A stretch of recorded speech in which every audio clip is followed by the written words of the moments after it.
Welcome back to another special early edition of the Hockey Nation Live Show. This is your co-host, Coach Frenchy, back in the booth. We're going to have Michael Rosenblatt. Welcome aboard. But we have also Michael Devellano as the co-host. He's going to show up in the next maybe 30, 40 seconds. We want to welcome everybody. Big Monday this morning, guys, is the maybe what we are about like maybe 10 hours before the puck drop in Vegas, where the Montreal Canadiens, Bleu Blanc Rouge, is going to be on tonight. So I can't wait for that game. We're going to have a big program. We're going to talk about fun news around the league. Carolina have a lot of big news this morning. Then we have to go to the game between the Islanders and the Tampa Bay Lightning. Michael's going to bring his comments about that game. Then we'll go to diving all the way for the Montreal Canadiens, Les Bleu Blanc Rouge, about what's going to happening for the next week prediction, and your comments. And I'm sure we're going to have an amazing, great morning with you guys. Thanks again to join us. And first of all, we welcome, like we do every single time. The first one to be here today is Adrien Bourgon. Welcome aboard. Of course, we have to go all the way to the Moncton, New Brunswick, directly by St. John, and go around, and then we have to visit Mr. Brian and Minnie Labotilier.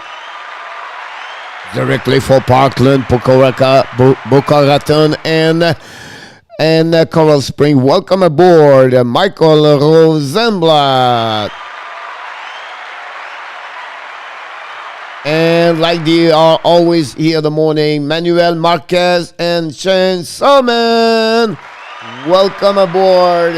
And everybody else, we welcome you guys. And we're talking about welcome. Why not to welcome our co-host? He's in the house today talking about hockey for sure.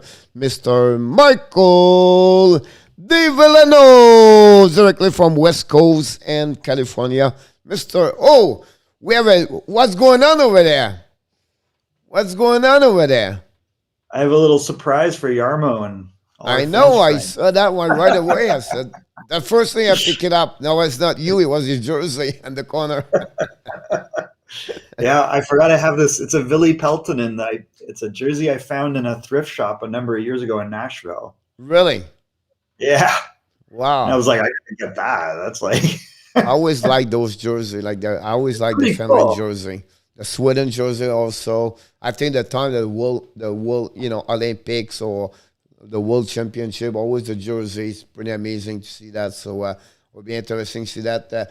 We're going to have a big program, Michael, today. We have a lot of things going on around the league, so I'm sure I'm going to say, talking about around the world, Michael, we have to welcome directly from Russia, Mr. Oleg Kolesnikov.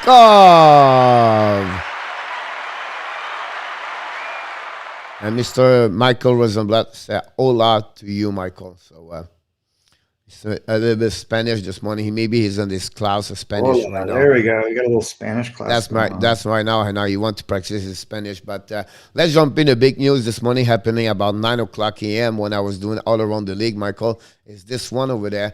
It's a Doug Hamilton. The Carolina Hurricanes gave the permission to all the team to talk to him. And the reason they are thinking that way is maybe if, for example, Montreal want to sign him, maybe a discussion between Montreal and Carolina by the agent of Hamilton to have a possible trade or something like that. Just what do you think about that right now? About what, it's not happening a lot. That's rare, but I think Carolina find a way. It's just to see what Hamilton can get on the market also. That could happen there too. But what do you think about that situation? They operate a little differently, right? So we saw this before where I think they did this with the GM and they said, yeah, go talk to whoever you want. And he used it as a way also to set the value, the price of the player, or in that case, the general manager. So I find it very surprising that they wouldn't want him back because that would leave a pretty big hole in their lineup. I would think that this lets, to your point, they're like, oh, well, if we trade and we get an asset, that's great. It also might say, like, what are they offering you contract-wise? And we'll match the best one, or that's ridiculous, or whatever they say, Yeah. I agree with you. First of all, we welcome Mr. Allender Central 586. Welcome aboard. I think it's the first time aboard. Welcome. Hopefully, you're going to subscribe to the YouTube channel. By the way, Michael, I want to congrats you too because we passed the 500 yesterday. We got 20 something subscribers. We have 515 this morning. We are now on the road of 600. We'll see what happened, but this is amazing, Michael. 50,000 viewers happening Saturday, and it just accumulate milestone after milestone. But this is without you and me, but it's all about the people inside that chat room and support the program here. So I want to thanks everybody. But you're absolutely right about that. I think it's a situation where I believe Carolina give a chance to see what he has on the market, have maybe a negotiation a little bit later between both of them. I don't see that as a bad way between both of them. You know what I mean? It's not like a wrong against the players or anything like that. I think it was a discussion between both of them to see and maybe find an agreement a little bit later. I don't see him to go nowhere, to be honest with you. At least someone step up, give him $9 million, where I don't think so. He should get $9 million, but will be interesting. Just curious before we jump with the news, what it will be the best contract he can get, or we believe he can get, not only in Carolina but around the league. I gotta think that he's gonna cap out at 8, and even 8 feels expensive. But maybe it's hard. His offensive numbers are always very good. He's a big guy, and I think he's improved defensively over the years. He was always kind of seen as a soft player, but I think he's difficult to play against, and that's more important. He's had some injuries, but not crazy. I got to think he's going to be 7.5, 8, Pierre. Yeah, I agree with you. I think it's the way to see that. First of all, we welcome Miles Tessier. Welcome, another South Florida guy.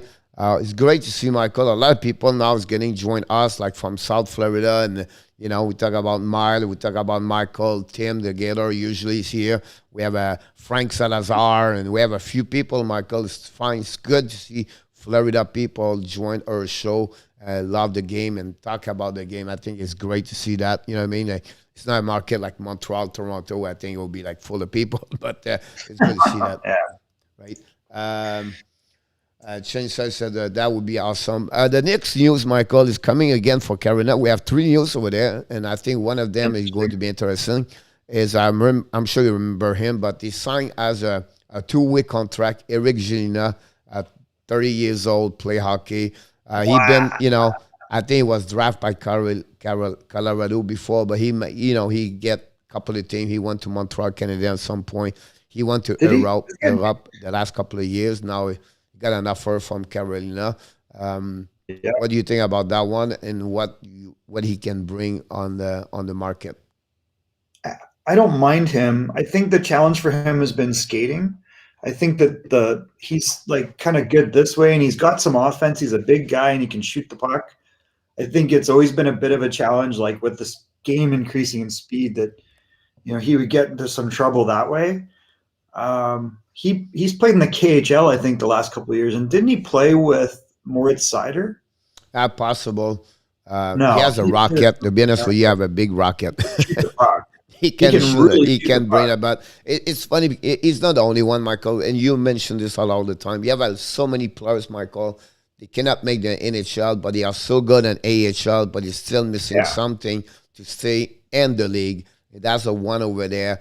Unfortunately, he's a big guy. He's not a bad, not a young, but a small player. He just did not get. He's 6'3", 220. Like, he's a big guy. And he actually, I think he was drafted by New Jersey, wasn't he? And then he went to Colorado? Yeah, it's usually part of this at some point. Colorado is another part of this.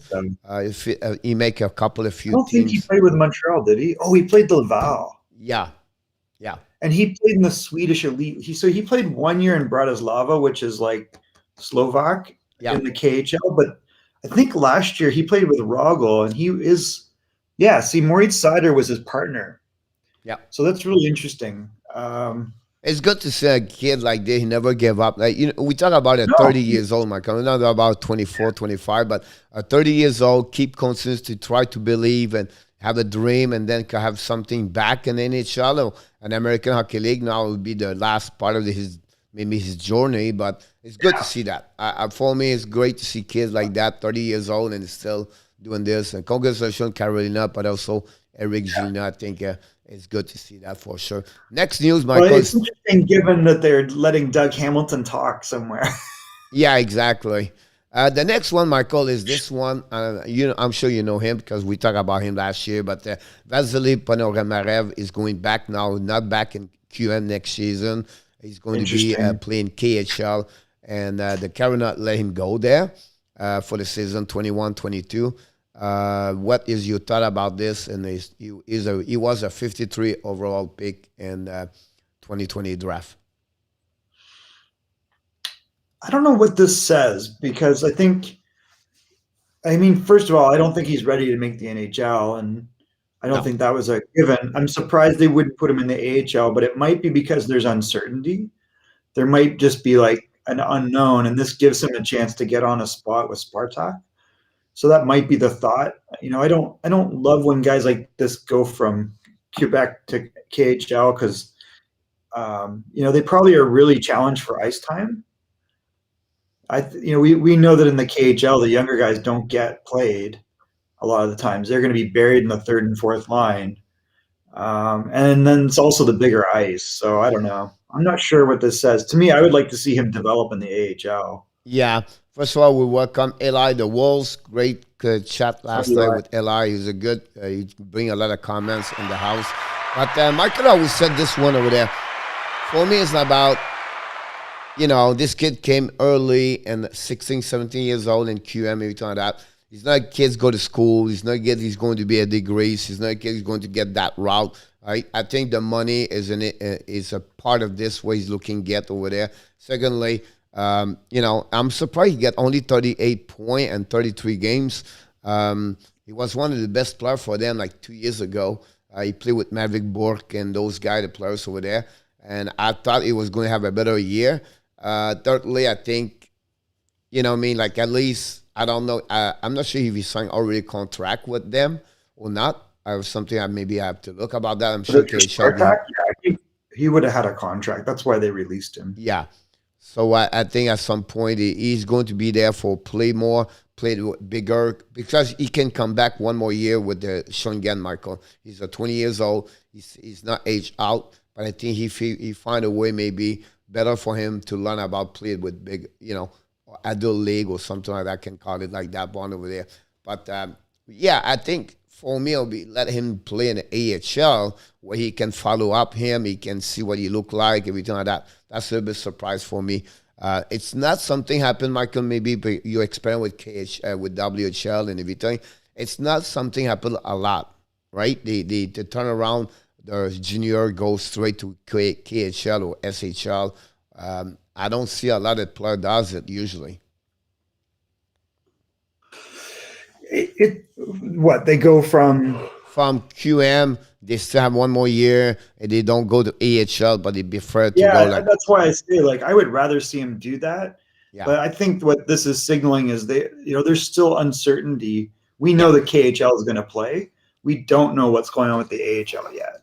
Yeah, I agree. I'm sure they'll play, but how many games and who's going to be there? So that might be why. Yep.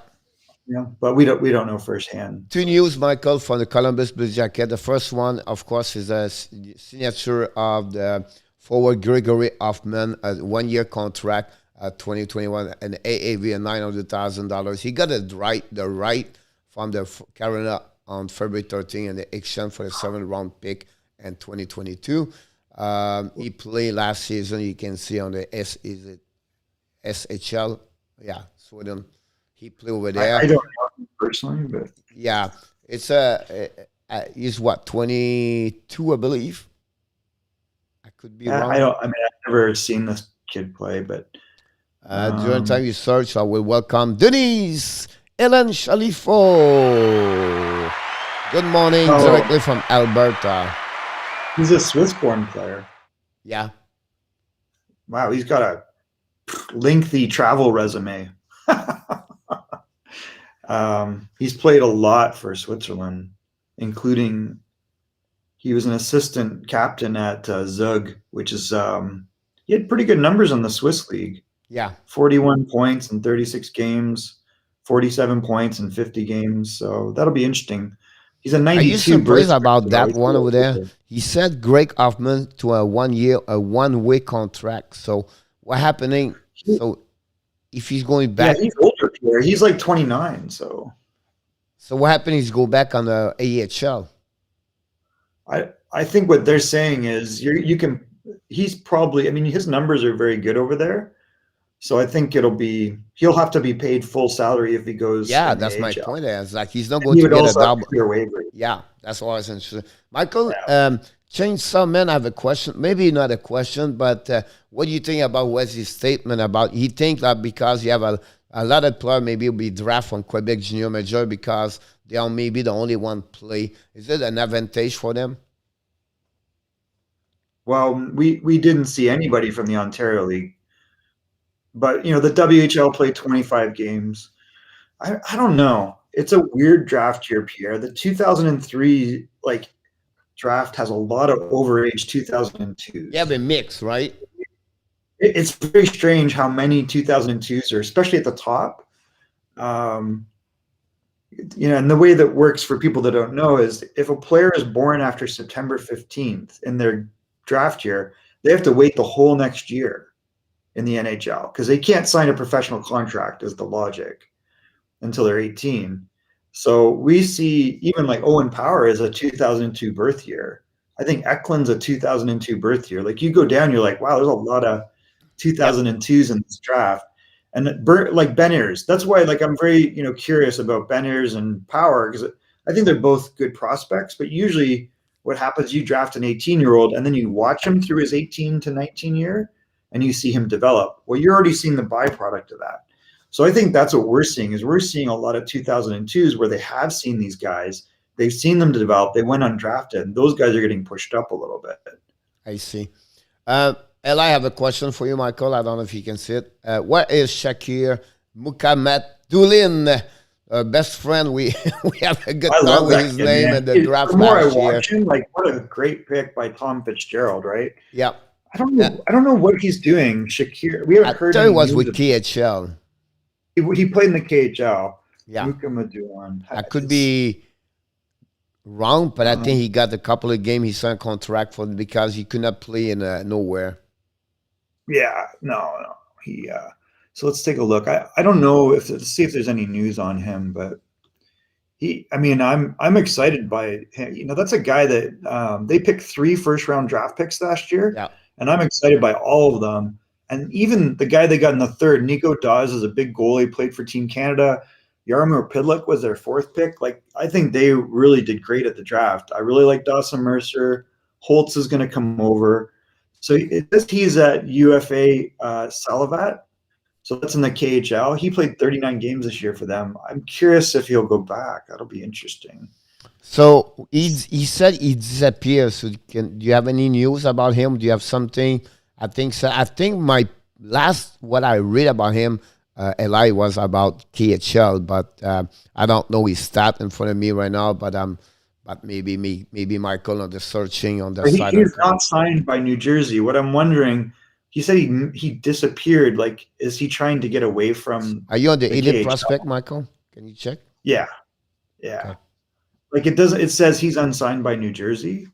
I'm trying to see if there's any transfer. I don't see. Did he play games last year? Yeah. Yeah, he played 39 games in the KHL.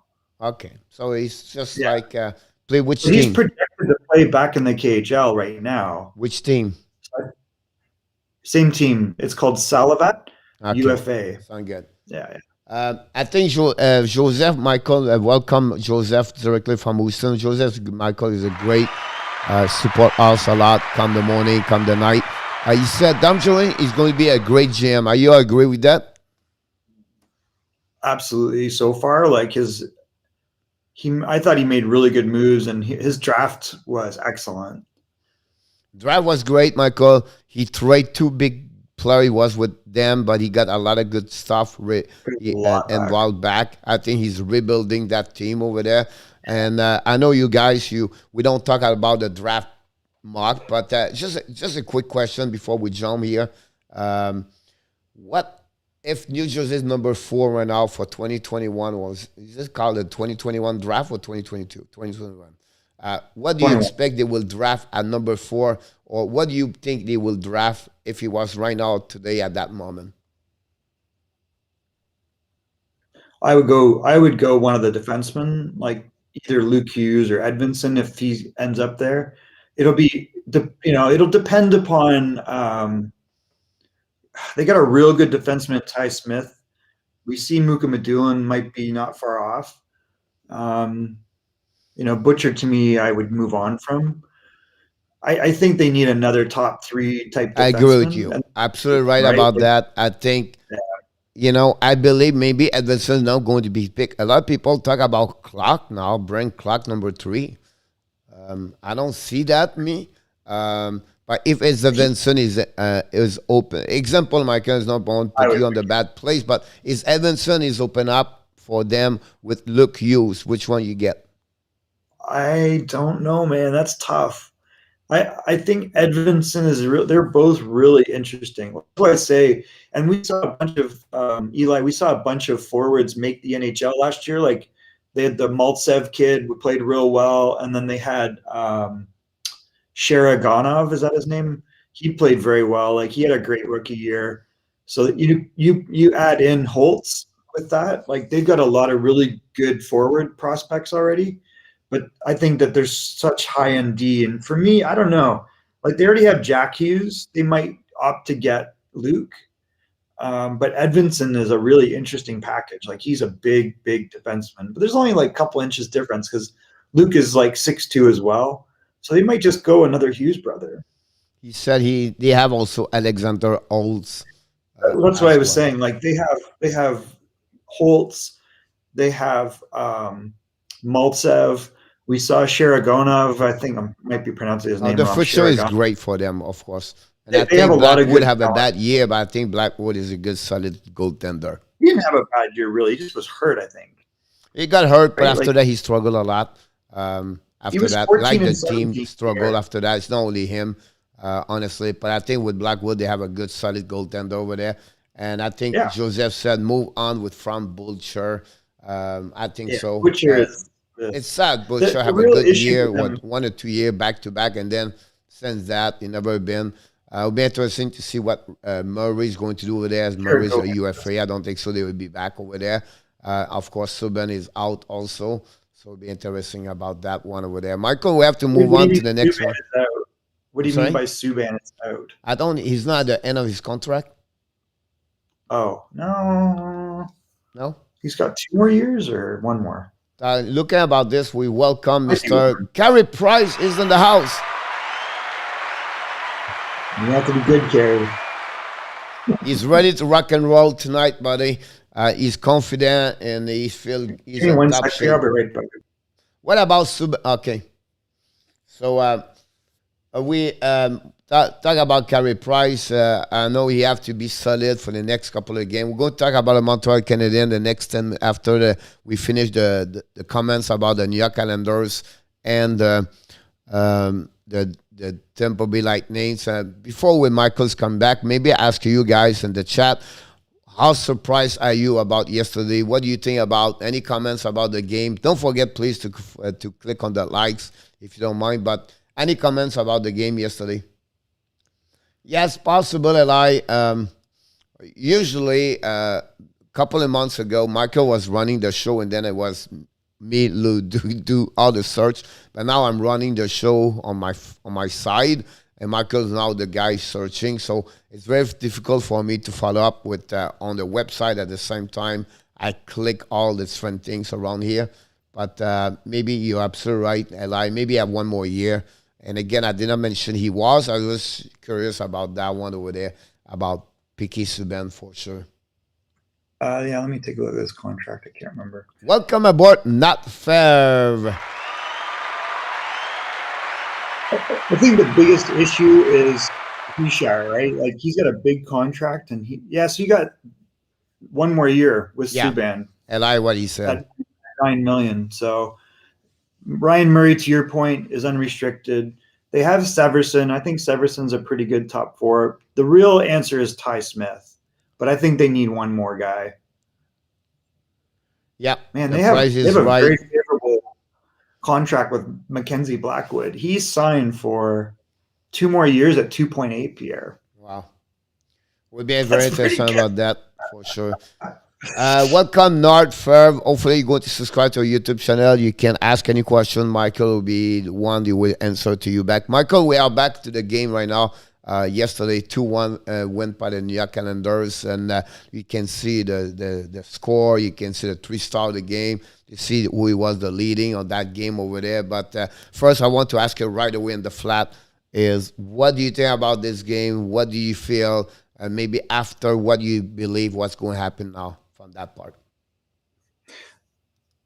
I mean, they're incredibly well coached. They're very well prepared. They've been preparing for Tampa, I think, since last year. Like they have a plan. They're not doing this last minute. And the players know how to beat them, and they're going to try to execute this plan where they're on the right side of the puck. They're putting pressure on them all over the place, and they're waiting for opportunity. And they capitalized on the first two. Like great shot by Pulock to win the game. The Barzal goal was obviously important because we know that the Islanders want to score first, and they're pretty good at it.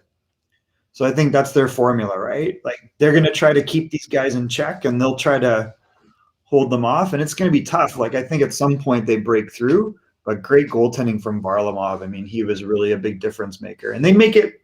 They try to give him specific shots, I think.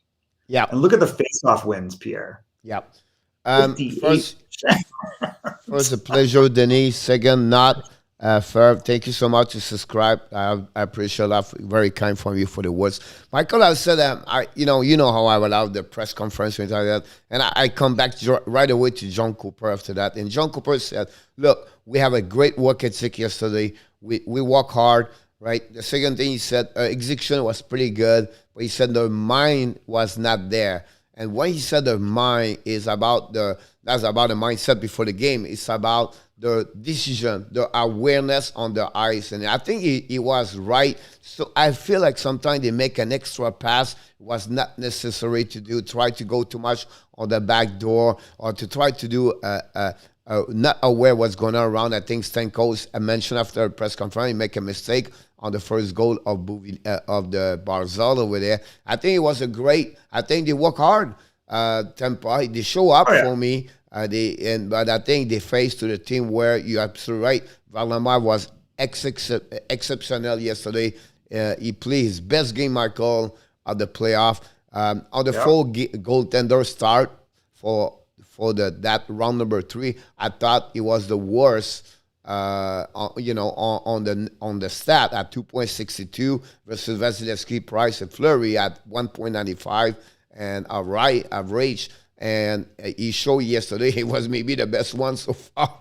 He was unbelievable in front of net. That's the reason I think they win.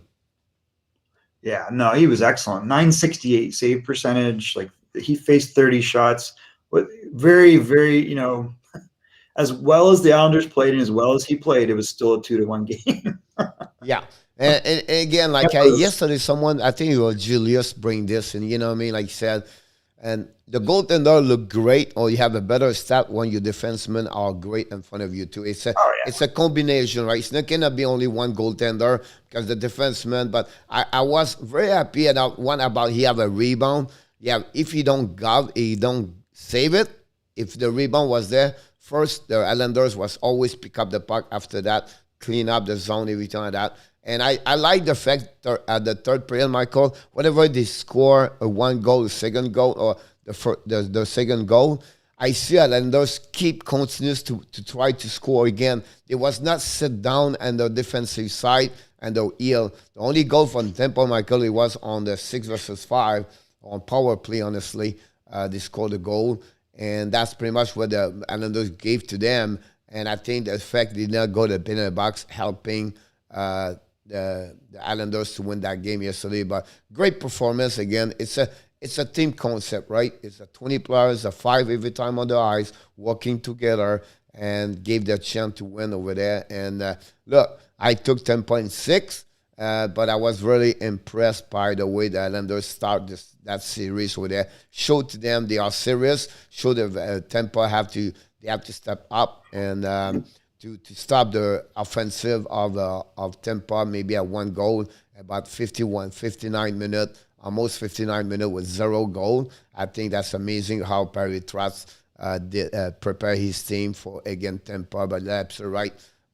They've been there last year, and now they maybe knows a little bit better what they have to do. Yeah, I'm always impressed by the Islanders because on paper they don't look like world beaters. They're doing this all, by the way, without Anders Lee. Yeah, who's such a big part. Like, yeah, absolutely right about that. You're still looking like for the board. the winger on the left side, right? They try so many players over there, and it's hard. Like Denis said, the prediction of the player going to perform, taking the stat injuries, the time spent killing. It's really hard. And I think, Michael, I always said is round number 3 is the most difficult round in the playoff. Because that's where you start to maybe get the fatigue. That's the start right now where you have already 10, 12, 14 games, honestly, under your belt. And the injuries step up, the fatigue step up, the traveling step up. You have a lot of things making factors compared to the beginning. Now, this year is different because the no fans, the traveling was a little bit close on different team, right? But again, I think that right now the round number 3 is really where you separate your team versus other teams sometime, and it's going to go carry on after that on the Stanley Cup final. But I think for me, look, I have to give credit for Islanders yesterday, and I can't wait to see game number 2 because you're going to see maybe a different adjustment for coach, and they are both great, well coached, Michael. I think we don't give a lot of credit also at John Cooper. On my book, for myself also, I don't do it enough because whatever you have, Kucherov, Michael, or those big guys, you have to make them working hard and working together. I think John Cooper does not have all the recognition inside the NHL. Yeah, I think he's pretty well regarded overall, but for sure he's got an embarrassment of talent, but that didn't always translate to win. Definitely. It would Definitely. Definitely when you get to that top tier. Yep. And to be able to compete every year. Yep. 35, 36 right now we hit on the Eastern time right now, Michael. We would like to talk more about what is coming tonight, of course, at 9 o'clock p.m. Eastern time. That's a big series. We have that channel more about Montreal Canadiens, the Bleu Blanc Rouge, and we get a lot of success about that. But we want to talk a little bit longer about this. I'm just going to give you a couple of stats right here quickly. Nothing about that because the most important things we want to more about the comments of people, the prediction of people in chat, and also you have what you're thinking about that. But I'm really surprised me, Michael, is the fact like the power play and the PK of Vegas is low in the playoff right now. Comparatively, what were my expectation? I thought it was be like great number for them. They are inferior Montreal when Montreal killed the PK right now. What do you feel about that? What are you shocked or surprised about this? I mean, I'm trying to put it in context of the Canadian division versus the other division. Like to me, we did not see these numbers from Montreal during the regular season, so it's timely. I think this is going to be another animal for them. Like, I'll be very surprised. I think we're going to find out. Traditionally, we're hoping that 1 or 2 Canadian teams get in the playoffs. You're not hoping Vegas gets in the playoffs. They're getting in the playoffs. So I think this is going to be another level of difficulty. That being said, all bets are on. I mean, they've got the best goaltender. They have a awesome core for that. If you compare the top 4 in Montreal and the top 4 in Vegas, it's very similar. Like it might be better either way. Like you could flip a coin. I definitely think Pietrangelo and Theodore kind of give the edge to Vegas head to head. And then you compare forward lines. Like I think there's just slight advantages in a bunch of areas for Vegas, but it's it might be a real close series. Like the style matchup, we talked about this before, is very similar the way they both play. Yeah, I agree with you. One of those stars I see on the board right now here, Michael, is fact like they don't give a lot of shot against Vegas where they play against a big team like Colorado and Minnesota, Michael. For me, my book, Minnesota, Michael was the top best 6 team in NHL this Oh my year. God, yeah. And they don't give a lot of shot. That's something very impressed me. I'm sure they have effect like they block a lot of shot. And but again, I think that was I tried to find out the way on the stat or see on the board on the screen what paid me more attention, and that's one right there, I believe, for the shot against for Vegas for sure. For just insert what's going on the board, Michael. Oleg, I know for you guys from Stefan Sweden, from William in UK, or Yamo in Finland, those games now start late for sure, early in the morning. Unfortunately, game late is really difficult for you guys for sure. Michael said, Michael, you're right. It's going to be exciting game still when it be on the abs. But I agree with you. It's going to be really interesting. Are you surprised? Not more point, Michael. I can jump on the next one. I just want to mention President played 24 minutes and Weber 25, 28. But I want to jump on the next point where maybe you're going to see this in my, not that one, I'm sorry. This one over there. Jeez, I can't find it. I think it's not there anymore. But I have a point where, Michael, I was said to you about the fact like the offensive or Vegas, it's not lumber. You see Kisharov with 18 points, 10 goals, a lot of points for Tampa, but we don't see this with them with Vegas. How do you feel about that? Like Carlson have 11, then you have Odor at 10, and then Marchessault with 6 goals, and otherwise is about 7, 8, but about 7, 8 plus. How do you feel about that? I think that the thing for me for Vegas is always that, I don't think they have elite offense. They just outwork everybody and they put a lot of pucks on net. So they're looking for junk a lot of times, and that's what Pacioretty's bread and butter is, and he's probably their top goal scorer. Marchessault is a higher skilled guy, but we see he does it by, with determination to get those shots off. So it's not like they're finessing teams; they are a lunch bucket team, and that's why I say the styles are very similar with Montreal. They're gonna try to take away a lot of shots, let their goaltender handle the ones that they can. And then offensively, they're kind of north-south. Like they're going to try to put pucks deep and pressure you. They're going to try to create turnovers, pressure you in the neutral zone, and they're going to try to put pucks on net and get junk around the net. So it doesn't surprise me that they don't have one guy that's like the leader because they kind of score by committee. Yeah, I agree with you about that. On the flip side, Montreal, Michael, have like not nobody have more at 4 goals, but you have Kokanemi, Suzuki, Armia, Toffoli have all 4 different goals for different players for 16 goals, honestly.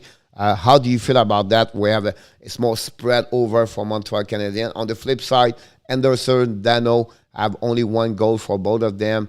Lekkkonen's pretty good, but they still have a couple of players with not many goals. How do you feel about that one over there? And versus Vegas, what do you expect Montreal is going to do to score more goals? I just think they're going to keep doing what they do. They both are going to want to play on the right side. Michael, I want to stop you because we are right now on the bad storm here in Florida, and it's storming, lightning, everything like that. So if we disappear, everybody, it's the power is going to shut down here. So it's not because I don't want to shut down this, but it's dark outside right now. It's completely dark. No. Yeah, so it's happened in Florida, unfortunately, summertime. But I just want to mention before you add something so people don't say what's happening, but we have that storm right now. So I think this is what the trend, every playoff there's a little bit of a trend, right? And I think the trend is you see the Islanders, you see Vegas, you see the Canadiens move on. And then to a different extent, you see Tampa. And the commonality between them all is they all have very good goaltending. They have depth of defense, and they have depth at forward. So you're not really able to key in on one player. Whereas you see the teams that are knocked out, like we see Toronto, they lose Tavares, and then you can key on Matthews and Marner, and you can knock them out. You can see Edmonton, right? They key on two guys and they knock them out. So I think it's really tough to worry. I don't think you worry about guys that aren't scoring. I think you know that all these teams are going to spread the offense out, and I think that's what the consistency I'm seeing this year is. So it doesn't surprise me. I mean, I just think if a team stops scoring by committee, then you're in trouble. Yeah. it's so hard to get concentrated to you and knowing I hear all the noise of the storm on my right side. But you're absolutely right about that. I think for Montreal, for me, it would be like another way they have to. Someone bring this question. I think, can you answer this question? Because I heard this week and someone bring to me is, do you feel like Montreal is a little bit similar with like Minnesota? No, not at all. You don't feel like the fact like Minnesota plays 7 games against Vegas, Montreal can complicate more the life to Vegas, what everybody expect like 4 or 5 games. Do you feel the fact like for sure, but I don't see any the Montreal is a little bit similar with Minnesota? I just don't see any similarity between the teams really. Like Minnesota was successful against Vegas because they picked up the pace offensively, and they really created problems with guys like Kevin Fiala and Kaprizov, Eriksson Ek. Like when they played fast, that's when Vegas had problems with them. I don't think that Montreal has that ability to play that style. I think this is 2 teams with the same type of style, and that's going to be really interesting. It's going to be a war of like attrition, right? Like, who does Dano match up with that he takes away from the other side? William Karlsson? Well, right now it's funny to see. You see, it's funny because Carlson don't play with Stone right now. Play with Stephenson, play with Stone and Pacioretty, where they play only. So I think they will use more Dano against Carlson. That's what I'm saying. Like, but Carlson's the guy that they throw against the other team's top center. So it's like, okay, like it's just going to be a really, I don't know. Like, I don't know if this is going to be a high offensive octane series. I think this is going to be a bit of a. I don't see a lot of goal because both of them have a great standing goal. Yeah, I don't think so at all. I think for me, I'll be honest with you, if Colorado have a better goaltender at that series against Vegas, they beat them. They beat Vegas in 6 games.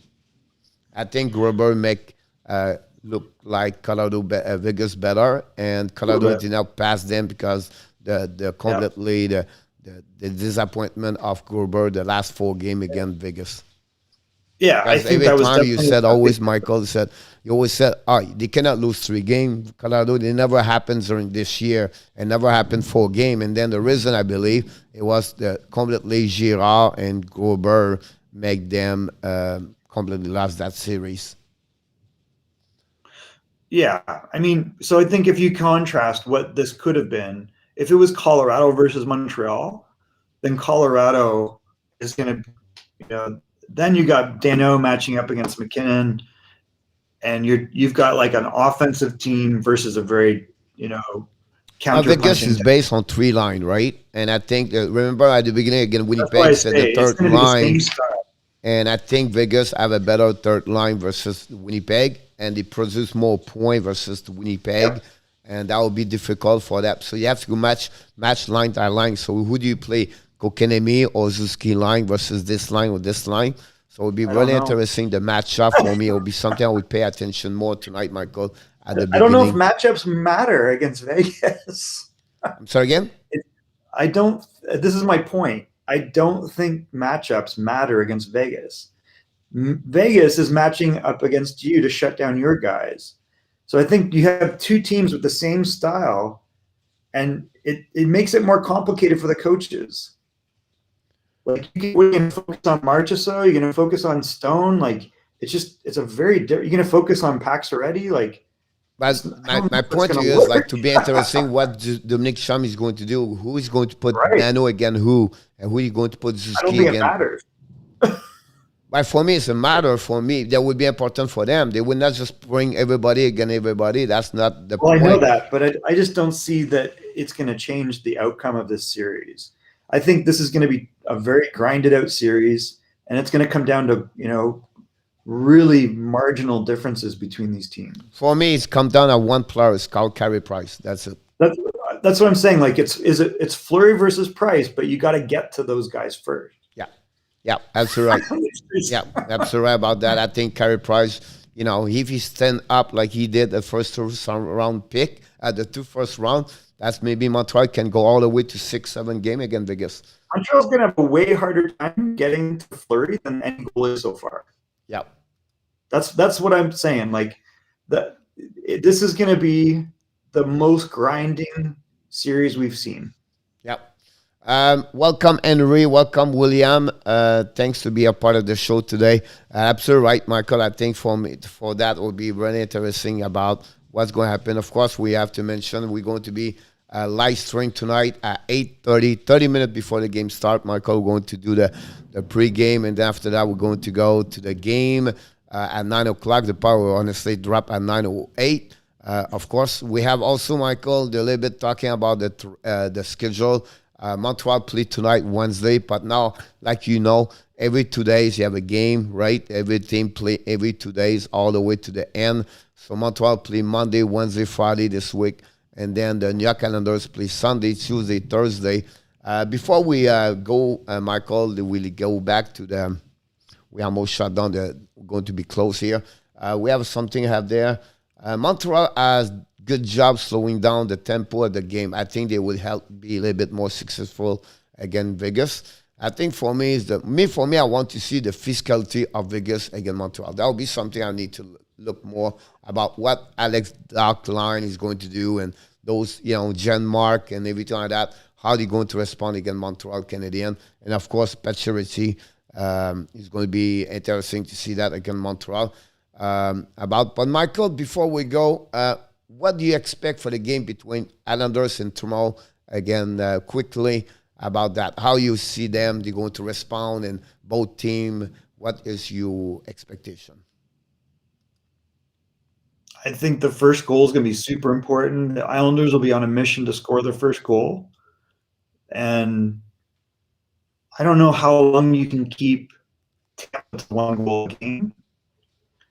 If Tampa gets, it's going to be interesting, Pierre. I mean, I think Tampa's the most unique of the four teams left. They have so many weapons offensively. It's going to be really tough to take them all away for an entire series. And I think that at some point you're going to see Tampa break out, and maybe breakout means 4 goals. It might mean 3 goals, but that's how they're going to win. Like they're not, they might. And the thing is, they can play you a 2-1 game and win. They got the best goalie in the world, maybe, and they got the best defenseman in the world, maybe, in Edmund, and so that it's there. I got to think that they're going to try to ramp it up and try to make it a 3-4 goal game for them.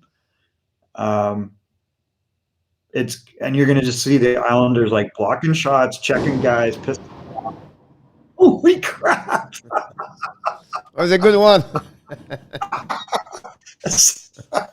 That sounded like a gunshot. It was crazy. Yeah. Wow. Florida. That's Florida.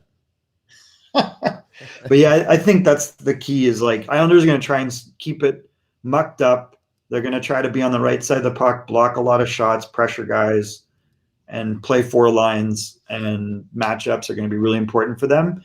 And Tampa's just going to try to run them out of the building with speed and talent.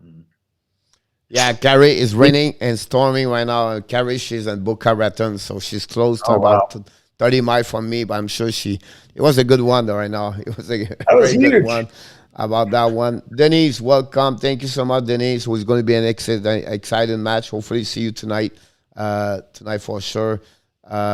It's raining too and storm from Carrie. I know, I'm sure it is.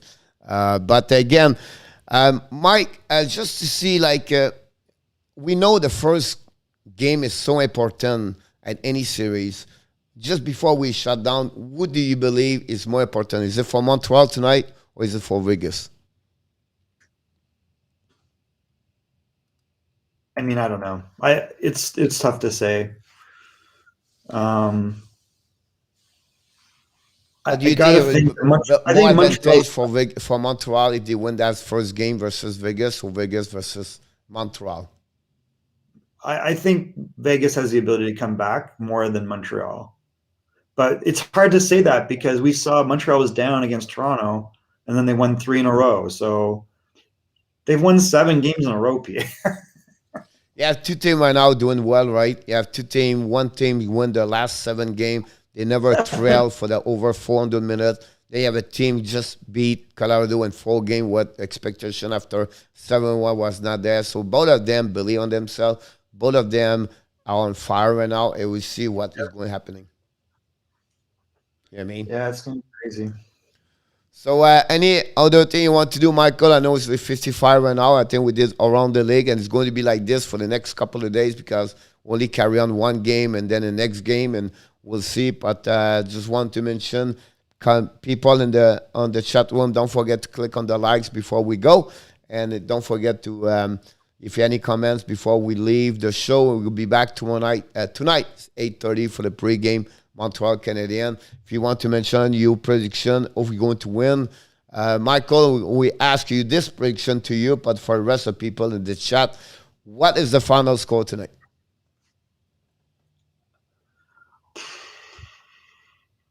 I think it's going to be like a 3-2 game. Who's going to win? I don't know. I think it's going to be such a tight series. I'd be shocked. I think Vegas might pull it out tonight. Okay, sound good. And so if it's a 5.5 goal on the sport book, do you go under or over? If it's a 5-point spread? Yeah, 5.5 total goal. Do you expect like under or over tonight? Kind of think under. I think we're looking at goaltender duels. Yeah. We have Denis says 4-3 abs, but not. Ferv said 3-2 abs. William good with Golden Knight, and we have Adrian likes the Golden Knight also. That would be interesting, but I think that's pretty much the score we're going to see tonight. So we invite everybody. Don't forget to join us tonight at 8:30 pregame. We're going to talk about the prediction, talk about the game. We're going to resume what Michael said today. And William said 4-3 for Vegas. So anything, Michael, before you go? No, it's going to be an exciting couple weeks. It's going to be interesting. Again, we're going to have the mock drafts coming at the end of the weeks, and then we're going to go through that part. Be ready. We'll go through the first 15, 16 team at the beginning. So thank you so much, everybody. Nat, I'm going to see you tonight. William, Sheffield, going to see you tonight also. Everybody else, we look forward to see you tonight, and have an amazing, great day, everybody. Michael, you can go, and I will see you tonight if you want to join us pre-game or intermission tonight. That'd be awesome. I should be there, yeah. All right, Eli. We have a sports meeting tonight, so maybe I'm a little late. I can't remember the time. No problem. Sound good. Thank you so much, everybody. Have an amazing, great day. Thanks, Michael, again. Look forward to see you next time, everybody. Thank you again to be there for the Hockey Nation Live Show.